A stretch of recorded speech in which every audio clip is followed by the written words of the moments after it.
जिनके मन में भी सम्मान का भाव है, एक आस्था का भाव है, उन सबका दायित्व बनता है कि वे लोकतंत्र को पुष्ट करने के लिए इन संस्थाओं का पूरा सम्मान करें, अपने राष्ट्रीय प्रतीकों के प्रति सम्मान का भाव रखें और न केवल रखें बल्कि अन्यों को भी उसके लिए प्रेरित करें।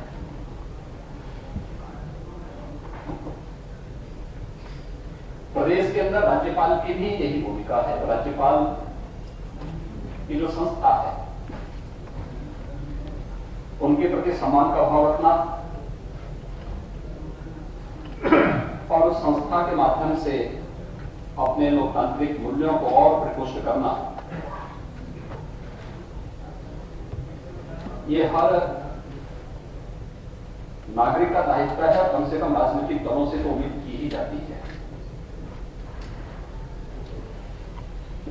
विधानसभा हो या विधान परिषद, उनके सभी सदस्यों से इस प्रकार के आचरण की उम्मीद की जाती है।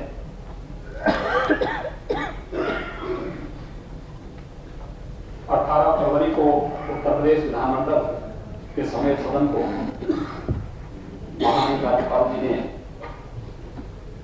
अपना भाषण दिया और फिर उसमें जो आचरण देखने को मिला, इससे लोकतंत्र मजबूत नहीं होता है। मुझे आश्चर्य होता है, अच्छी चीजें सीखी जाती हैं, अच्छी चीजों को स्वीकारा जाता है, बुरी चीजों को छोड़ा जाता है, लेकिन यहां पर उल्टा देखने को मिलता है। अच्छी चीजों को छोड़ा जाता है और बुरी चीजों को परिपाटी मान करके और बुरा कैसे किया जा सके इसकी प्रतिस्पर्धा करनी। लोकतंत्र के लिए भी और साथ साथ सार्वजनिक जीवन में कार्य करने वाले कार्यकर्ताओं के लिए भी बहुत अच्छा संकेत नहीं है। इसलिए न लोकतंत्र मजबूत होने वाला है और न ही सार्वजनिक जीवन में कार्य करने वाले जो भी हमारे नेतागण हैं, कार्यकर्ता हैं, ये सब भी विश्वसनीयता के एक संकट से गुजरते हैं। उनके सामने अपनी विश्वसनीयता को प्रस्तुत करने का एक संकट खड़ा होता है।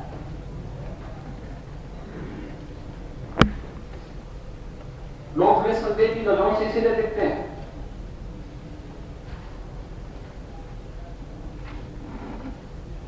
अगर किसी को गलतफहमी होगी कि वह जितनी उदंडता कर लेगा या जितनी जोर से सदनों में चिल्लाएगा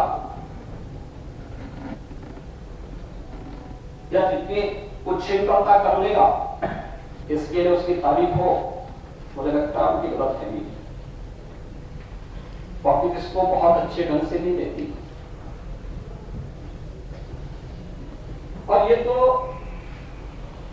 हम सबका दायित्व बनता है अपने आचरण से, अपने व्यवहार से ऐसा उदाहरण प्रस्तुत करें कि जनता उसको फॉलो करे, उसका अनुसरण करे और फिर उस अच्छाई के मार्ग पर जाने के लिए हर एक नागरिक प्रेरित हो। आजादी के पहले जो नेता शब्द सम्मान का प्रतीक था, आजादी के बाद वही धीरे धीरे करके उसमें क्षरण होता गया। ऐसी स्थिति क्यों पैदा हुई कि वही शब्द अपमानजनक प्रतीक होने लग गया और व्यक्ति उसके लिए जिम्मेदार है। और उस दिन भी जो चीज देखने को मिली,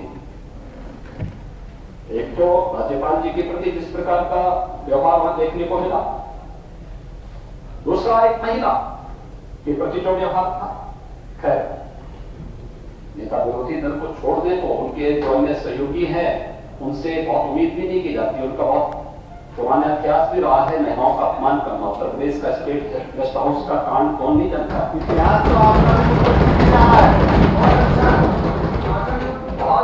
तो बहुत ही इन लोगों के जो इतिहास रहे हैं उसको देखते हुए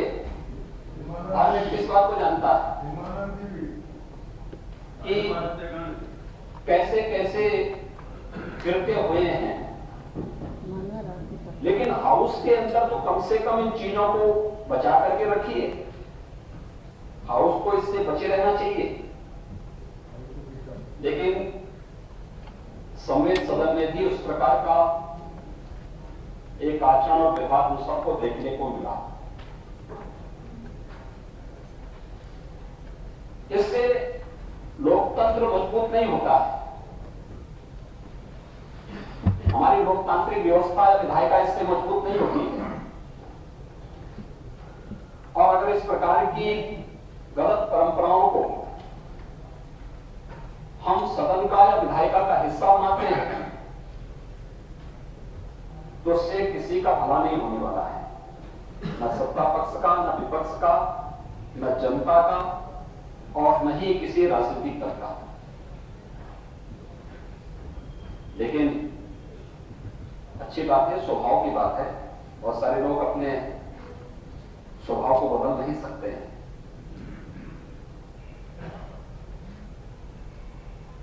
वह हमेशा कुछ न कुछ अब उसे सही रास्ते पे लाने का प्रयास करें, सही तथ्यों को बताने का प्रयास करें, वो समझेंगे नहीं। मैं परसों भी यहां पर सदन में आया था, प्रश्नकाल में आया था, और प्रश्नकाल के दौरान यहां पर मैं देखा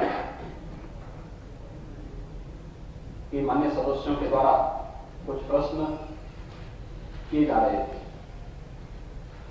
तो ठीक बात है, जिज्ञासा है, माननीय सदस्य जब आएंगे अपनी बात रखेंगे।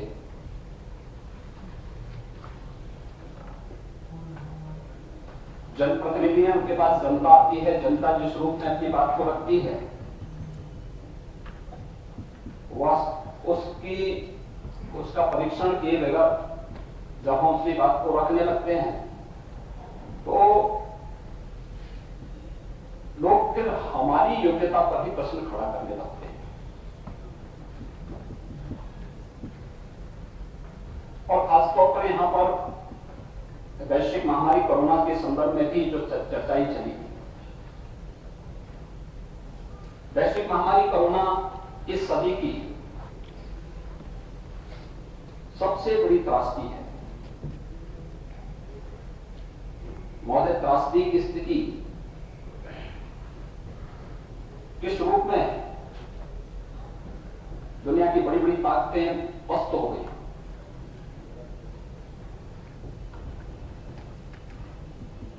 लेकिन हम सब आभारी हैं प्रधानमंत्री मोदी जी के, जिन्होंने 135 करोड़ की आबादी के देश को न केवल सुरक्षित रखा बल्कि भारत दुनिया का एकमात्र देश है जिसने 2 स्वदेशी वैक्सीन दिए हैं।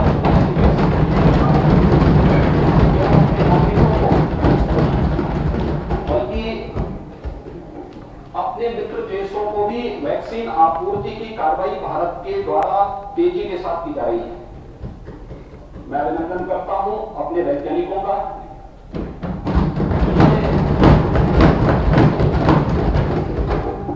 भारत की इस उपलब्धि को बहुत अच्छे ढंग से पुरस्कृत किया। 2 नए वैक्सीन भी आने वाले हैं, यानी पहला देश भारत होगा जो 4 वैक्सीन दे रहा है।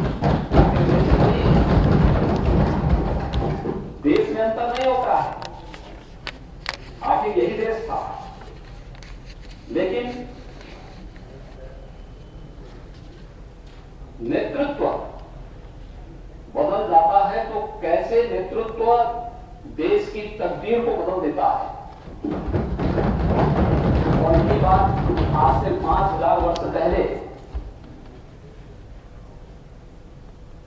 भीष्म पितामह ने युधिष्ठिर से भी कहा था। तो वो सरसैया पर लेटे हुए थे तो युधिष्ठिर उनके पास गए कि पितामह कुछ तो बताइए, क्योंकि आपके साथ एक पूरी विरासत समाप्त हो जाएगी। आखिर क्या है? उन्होंने एक बात कही थी, राजा कालस्य कालम। पूरा श्लोक है ये शांति पर्व का है, बकरिया भी नोट कर लेंगे तो अच्छा रहेगा, पढ़ लेना, पढ़ने की आदत डालिए तो अच्छा रहेगा, पेट की पीड़ा दूर हो जाएगी। उन्होंने कहा था कालो व कारणम राज्यो राजा व काल कारणम इति ते संशयो मा भूत राजा कालस्य कारण। यानी क्या परिस्थितियां अपने अनुकूल राजा के व्यक्तित्व का निर्माण करती हैं, या कि राजा अपने समय की परिस्थितियों के रूप का निर्माण करता है। एक दुष्ट, इसको लेकर किसी को कोई संदेह नहीं होना चाहिए कि राजा ही अपने समय की परिस्थितियों का निर्माण करता है, अपने समय के स्वरूप का निर्धारण करता है, अपने समय का निर्माता होता है। राजा परिस्थितियों का परिणाम नहीं और उसका निर्माता होता है। 5000 वर्ष पहले कही गई ये बातें आपने पिछले 6 वर्षों के दौरान देखी होंगी कि कैसे भारत की तकदीर को वैश्विक मंच पर एक नई ऊंचाइयों तक पहुंचाने का काम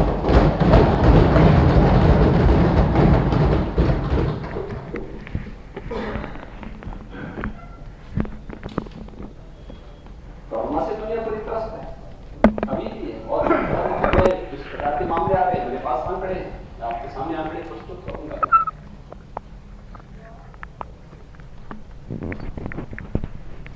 लेकिन इस वैश्विक महामारी के खिलाफ भारत की जो लड़ाई है, कल्पना करिए 2014 के पहले की वही स्थिति होती, क्या होता?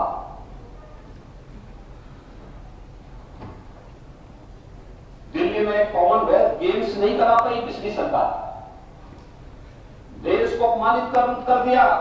उस समय के खेल मंत्री की क्या दुर्गति हुई और अधिकारियों को जेल अलग से जाना पड़ा। ये लोग कोरोना से लड़ पाते, और इसलिए हम आभारी हैं प्रधानमंत्री मोदी जी का कि जिनके मार्गदर्शन में हम लोगों ने कोरोना की लड़ाई को बेहतरीन तरीके से बताया। और मैं आभारी हूं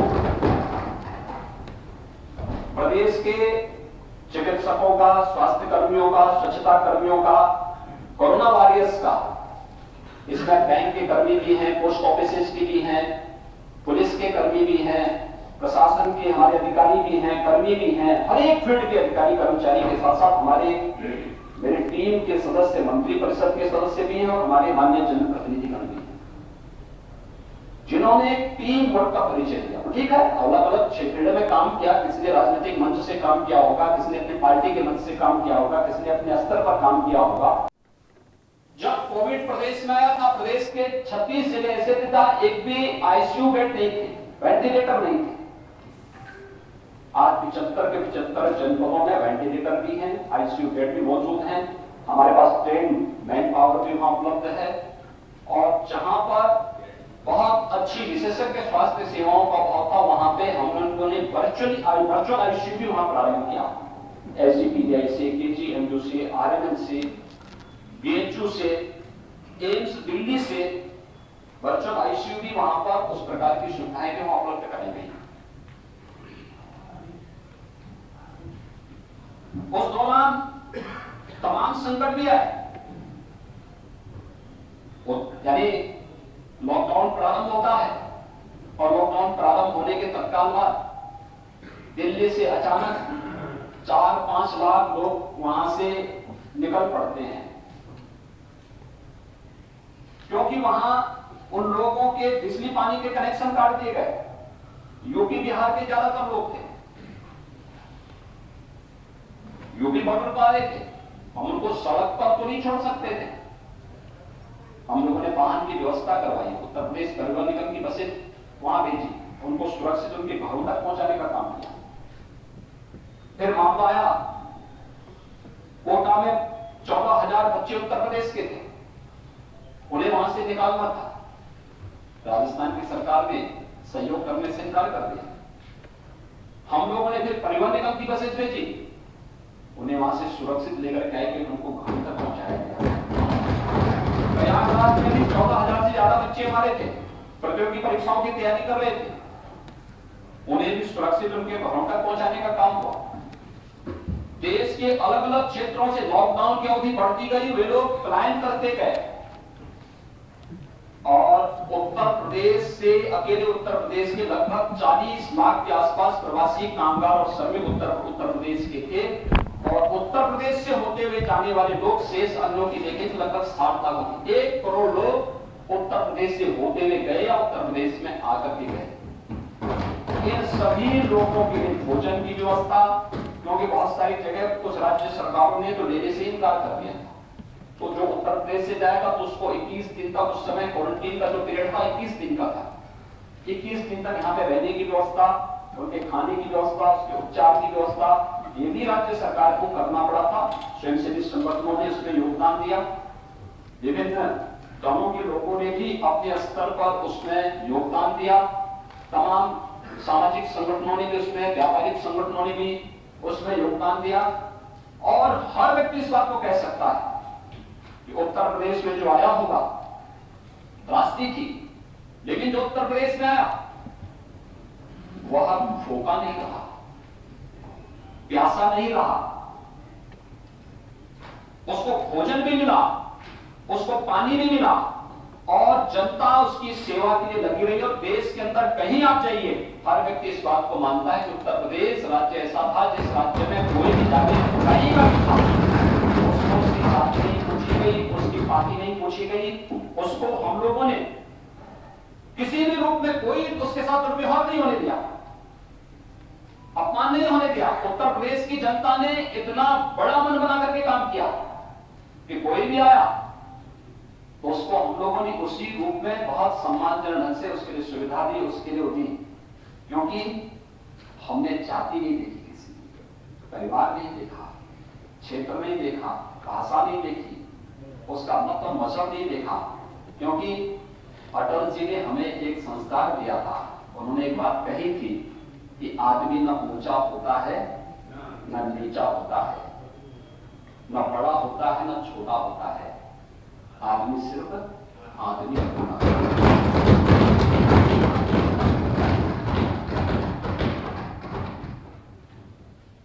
आदमी के रूप में और उसको पूरी सेवा यहां मिली। अहमद संधि तो पुराने पुलिस के अधिकारी रहे, पता नहीं पुलिस के संस्कार आपने कब छोड़ दिए, वैसे अच्छे अधिकारी के रूप में थे। अगर आप आज के दिन पे होते सबसे पहले आपका डंडा समाजवादी पार्टी के लोगों के पड़ता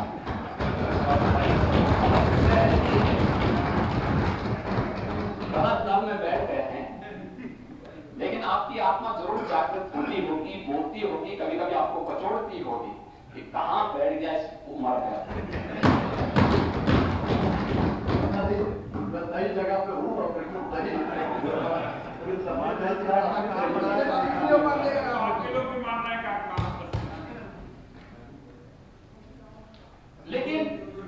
लेकिन ये आपने देखा होगा, उसके लिए आ रहा हूं, चिंता मत करिए। मैं कल आपकी पगड़ी देख रहा था, कुछ और थी, आज आपकी सरदार जी थे, उससे कुछ सीखे होते हैं।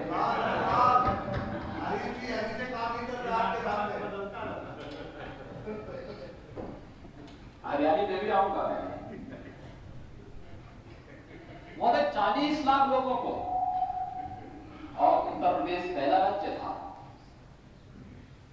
जिसने संगठित क्षेत्र के श्रमिकों को भरण पोषण भत्ता देना शुरू किया, राशन देना शुरू किया, ठेला, खोमचा, रेहड़ी, कूली, पलेदार, मजदूर, सभी लोगों को देना शुरू किया।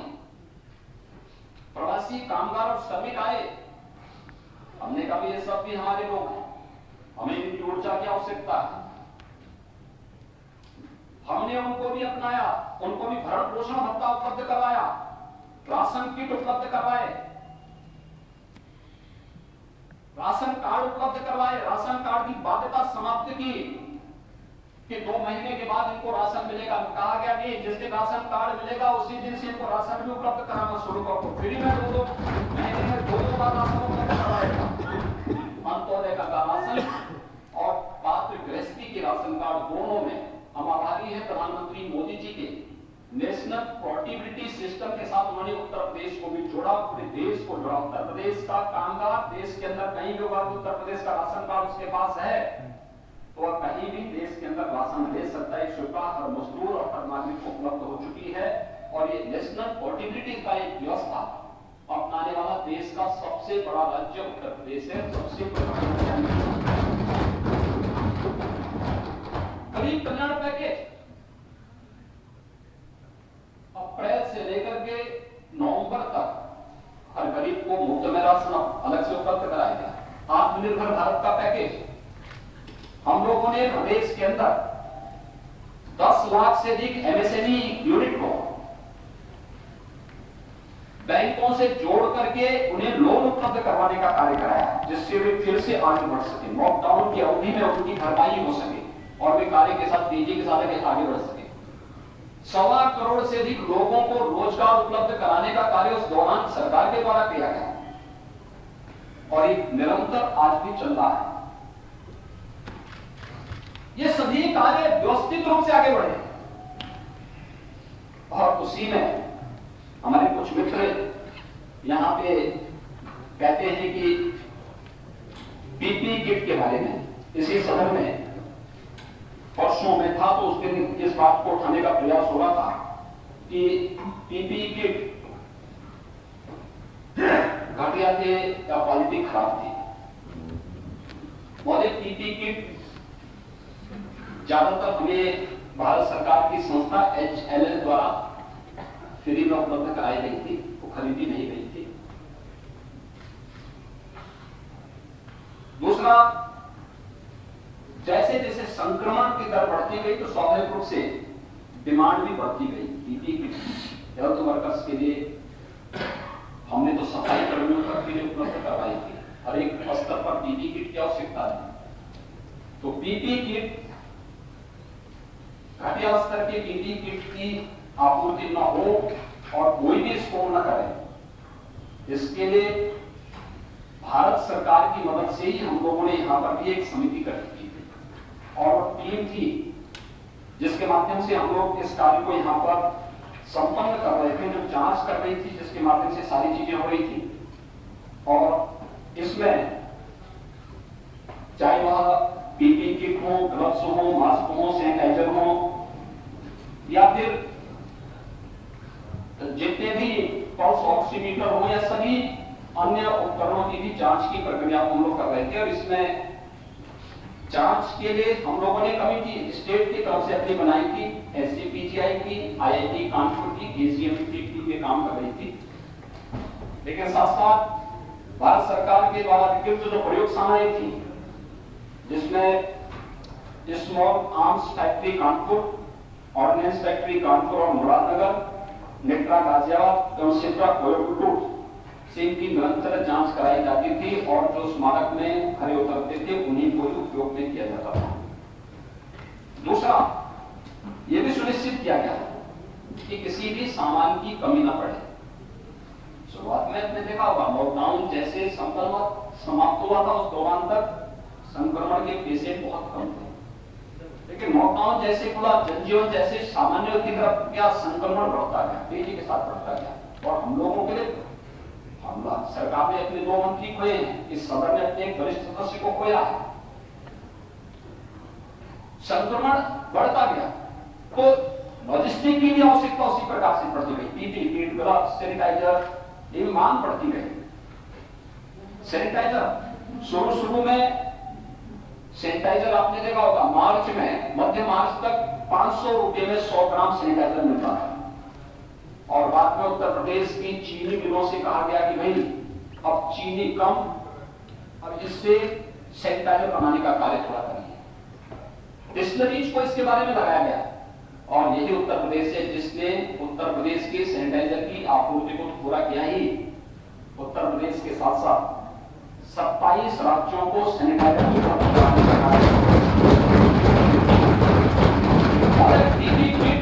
कोई कमी नहीं। हम लोगों ने कोरोना कालखंड में इतने यूनिट यूपी में एमएसएमई की लगाई, बैंकों से जुड़ा, उन्हें बैंकों से लोन उपलब्ध कराया और क्वालिटी के साथ पीपीई किट जो कभी 5,000 रुपए में आ रहा था, वही पीपीई किट अंततः कितना ज्यादा प्रोडक्शन। हमें हमेशा मार्केट के उस नियम को देखना होगा जिसमें डिमांड एंड सप्लाई की व्यवस्था चलती है। डिमांड ज्यादा होगी और सप्लाई कम होगी तो महंगाई बढ़ेगी। जब डिमांड कम होगी, सप्लाई ज्यादा होगी तो माल सस्ता होगा।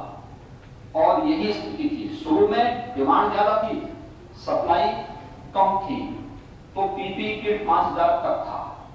और वही पीपीई किट जब हम लोगों ने प्रदेश के एमएसएमई यूनिट में उसका प्रोडक्शन प्रारंभ किया, वही पीपीई किट 200 रुपए में, 250 रुपए में, 300 रुपए में, 500 रुपए के अंदर वही पीपीई किट प्रदेश के अंदर उपलब्ध होने लग गया। और हम लोगों ने यहां से बाहर भी पीपीई किट भेजना प्रारंभ किया, उसकी कोई कमी नहीं। पल्स ऑक्सीमीटर या अन्य इस प्रकार के जितने भी उपकरण थे, उसके बारे में अलग अलग टिप्पणी की गई। एक बार एक जनपद में हमारे अन्य सदस्य ने भी मुझे पत्र लिखा, मैंने जांच कमेटी बनाई और मैंने पल्स ऑक्सीमीटर के रेट मंगवाए। 1100 से लेकर के 1.5 लाख तक उसके रेट मुझे मिले। क्वालिटी अलग अलग थी। जैसे आपका स्मार्टफोन है, 2,000 रुपए का भी स्मार्टफोन आपको मिल जाएगा और 2 लाख का भी स्मार्टफोन मिल जाएगा। ये आप पे निर्भर करता है कि कौन से ब्रांड की और कौन सी क्वालिटी की सामान को आप लेना चाहते हैं। ऐसे ही इसमें भी था। आरोप लगाने वाला एक सदस्य बाहर का भी था। जब जिस राज्य में उनकी सरकार है, उनके राज्य का हमने डिप्लो मंगाए, तो जो पल्स ऑक्सीमीटर हम 1100 और 1500 रुपए में खरीदते थे, उसी को उन्होंने 50,000 रुपए में खरीदा था, 60,000 रुपए में खरीदा था। उनसे बताया गया कि देखो अपने राज्य को देखो, आईना देखो थोड़ा। उसके बाद से उन्होंने मुद्दा उठाना ही छोड़ दिया। और पूरी ईमानदारी और पारदर्शी तरीके के साथ, पूरी प्रतिबद्धता के साथ राज्य सरकार ने कोरोना प्रबंधन के कार्य को आगे बढ़ाया और उसका परिणाम है कि राज्य में 24 करोड़ की आबादी प्रदेश की है और 24 करोड़ की है। तो देखिए, उत्तर प्रदेश के हर नागरिक को इस पर गौरव की अनुभूति करनी चाहिए हमारे कोरोना प्रबंधन पे। आप स्वीकार करें ना करें, अंतःकरण से स्वीकार करते होंगे सभी लोग कि बहुत अच्छा काम हुआ है। लेकिन दुनिया की सबसे बड़ी स्वास्थ्य संस्था विश्व स्वास्थ्य संगठन WHO ने उत्तर प्रदेश के कोरोना प्रबंधन की सराहना की और उसके बाद मौत एक भी है, वह कष्टदायी है। लेकिन आपको मैं कुछ डाटा उपलब्ध करा रहा हूं। आज तक का है, कल साइकिल तक का है, उत्तर प्रदेश का आज तक का है। उत्तर प्रदेश में लगभग 24 करोड़ की आबादी उत्तर प्रदेश की है।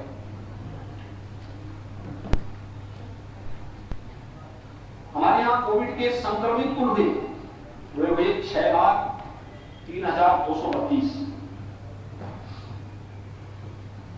रिकवरी जो हो चुकी है, जो पूरी तरह स्वस्थ होकर घर जा चुके हैं, इनमें 5,92,327।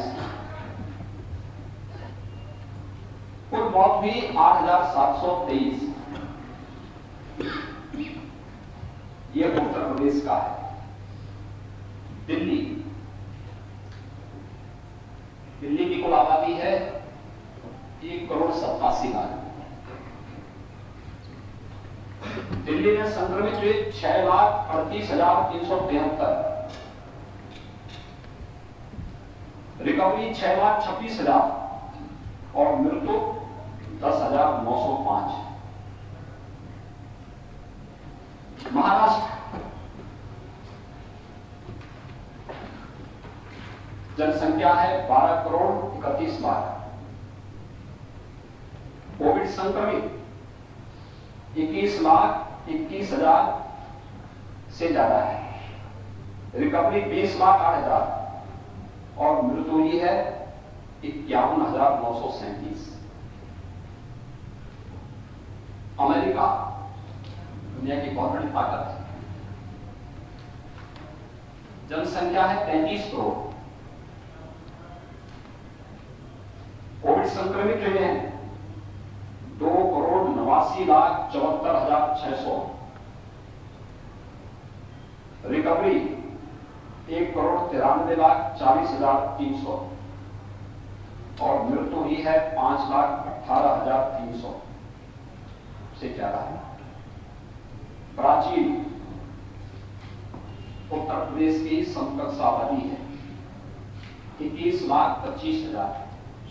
करोड़ 25 लाख की आबादी है ब्राजील की। संक्रमित हुए 1,03,26,000, रिकवरी हुई है 92,81,000 और मौत हुई है 2,50,000। ये है आपके सामने जो उत्तर प्रदेश के अंदर कोरोना प्रबंधन का कार्य हुआ है। इस सब के बावजूद भी अगर आप प्रश्न उठा रहे हैं और अपने कोरोना वॉरियर्स के प्रति, स्वास्थ्य कर्मियों के प्रति कृतज्ञता ज्ञापित करने की बजाय हम उनको कटघरे में खड़ा करने का प्रयास कर रहे हैं, तो इससे बड़ी कृतज्ञता और क्या हो सकती है। ये समय है जब हम एकजुट होकर के इस महामारी के खिलाफ चल रहे इस अभियान का हिस्सा बन सकते हैं। और उत्तर प्रदेश के तो हर नागरिक को गौरव की अनुभूति करनी चाहिए कि हमारा हर नागरिक सुरक्षित है। आज भी हम लोगों के यहाँ बहुत अच्छे ढंग से उसको हम लोगों ने नियंत्रित किया है। कल 2 जगह मामले आए थे, एक लखनऊ के नामार्ट में और एक प्रयागराज की सेंट जोसेफ स्कूल एवं YMCA स्कूल। ये हमारे फोकस जो टेस्टिंग का वो है उसका परिणाम है कि हम एक एक जगह ढूंढ रहे हैं और इसमें छात्रों का नहीं, इन संस्थाओं के कर्मचारियों में कोविड पॉजिटिव पाए गए। हर एक स्तर पर हम लोग जांच करा रहे हैं। आज भी आप देख रहे होंगे 1.25 लाख से लेकर 1.5 लाख जांच प्रतिदिन सरकार की चल रही है, लगातार चल रही है, सारी जांच फ्री में चल रही है।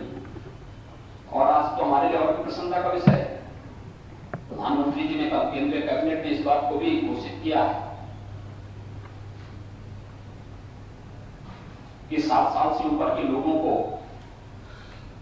मार्च प्रथम सप्ताह से वैक्सीन लगने प्राप्त हो जाएंगे।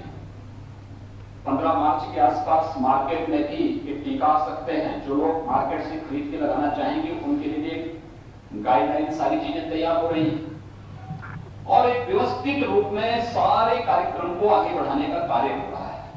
नहीं कोई समस्या नहीं। उत्तर प्रदेश अब तक देश के अंदर सर्वाधिक टीकाकरण करने वाला राज्य है। आगे भी हम इसी प्रकार से इस कार्यक्रम को आगे बढ़ाएंगे। सबसे अधिक बेड्स भी हमने उपलब्ध करवाए, सबसे अधिक टीकाकरण के कार्यक्रम को हम युद्ध स्तर पर आगे बढ़ा रहे हैं। ये सभी कार्यक्रम बहुत अच्छे ढंग से आगे बढ़ रहे हैं और ये उत्तर प्रदेश की उपलब्धि है। उत्तर प्रदेश की इस उपलब्धि को मुझे लगता है कि उत्तर प्रदेश के हर वासी को इस पर गौरव की अनुभूति करनी चाहिए। हम लोगों को इन कार्यक्रमों के साथ अपने आप को जोड़ने पर मुझे लगता है आनंद की अनुभूति भी करनी चाहिए और गौरव की अनुभूति भी करनी चाहिए। प्रत्यक्ष और प्रत्यक्ष रूप से हर व्यक्ति इसके साथ जुड़ा रहा है, इसलिए सफलता मिली। ये टीम वर्क का परिणाम है। हर एक स्तर पर हर एक व्यक्ति इसके साथ जुड़ा तो सफलता प्राप्त हो। तो सफलता का श्रेय भी राज्य के साथ लेकर के हमें इसको आगे बढ़ाना चाहिए। कोविड काल के दौरान हमारे लिए बहुत गौरवशाली क्षण भी थे। हम लोग बार बार कहते थे राम काज कीन्हे बिनु मोहि कहां विश्राम। अयोध्या में भगवान राम के भव्य मंदिर के निर्माण कार्य का शुभारंभ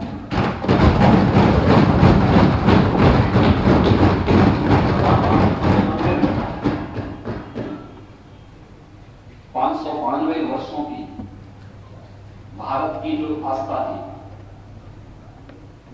देश और दुनिया के अंदर जो भी व्यक्ति भारत को उस रूप में देखना चाहता था वह इस बात का इंतजार कर रहा था कब ये दिन आएगा। कई पीढ़ियां चली, लेकिन कई पीढ़ियों के बाद ये सौभाग्य हमें प्राप्त हुआ।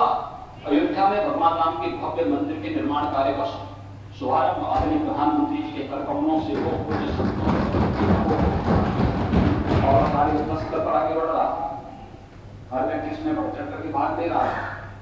भारत के लोकतंत्र की विजय,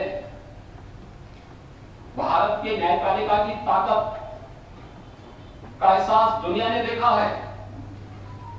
जो लोग कहते थे कि अयोध्या में फैसला होगा तो ये कर देंगे वो कर देंगे, और व्यक्ति ने देखा कि न्यायपालिका ने एक बार फैसला सुनाया और फैसला अमिट रूप से आगे बढ़ गया। कार्यक्रम युद्ध स्तर पर आगे चल रहा है और सर्वत्र शांति है, सुरक्षा है, सौहार्द है। इस बार तो गणतंत्र दिवस की देश की परेड में अयोध्या की जो झांकी थी प्रदेश सरकार ने भेजी थी, उसको पहला स्थान प्राप्त।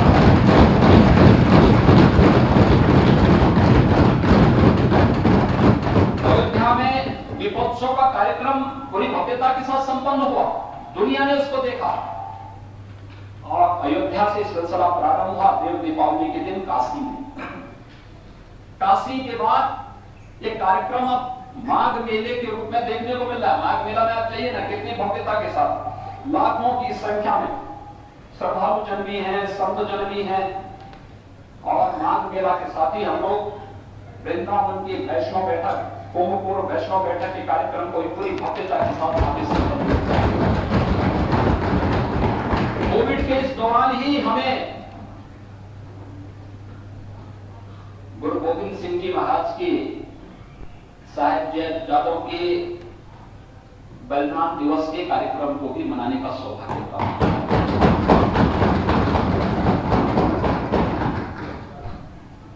तो देश के लिए लड़े थे, उनका बलिदान देश के लिए था, मातृभूमि के लिए था, धर्म के लिए लड़े थे, देश के लिए लड़े थे, मातृभूमि के लिए लड़े थे।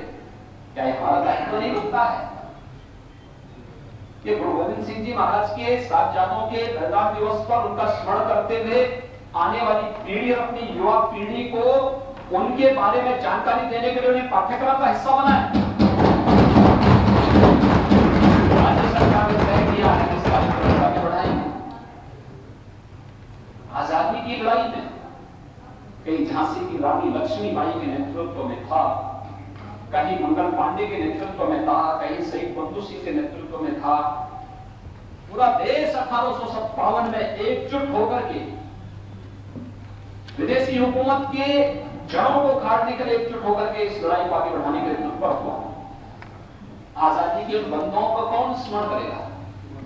क्या हमारा दायित्व नहीं? और इसीलिए सरकार ने चौरी चौरा शताब्दी महोत्सव को पूरी भव्यता के साथ मनाने के कार्यक्रम को आगे प्रधानमंत्री जी ने इस कार्यक्रम का शुभारंभ किया और चौरी चौरा के साथ हम लोगों ने एक व्यवस्था बनाई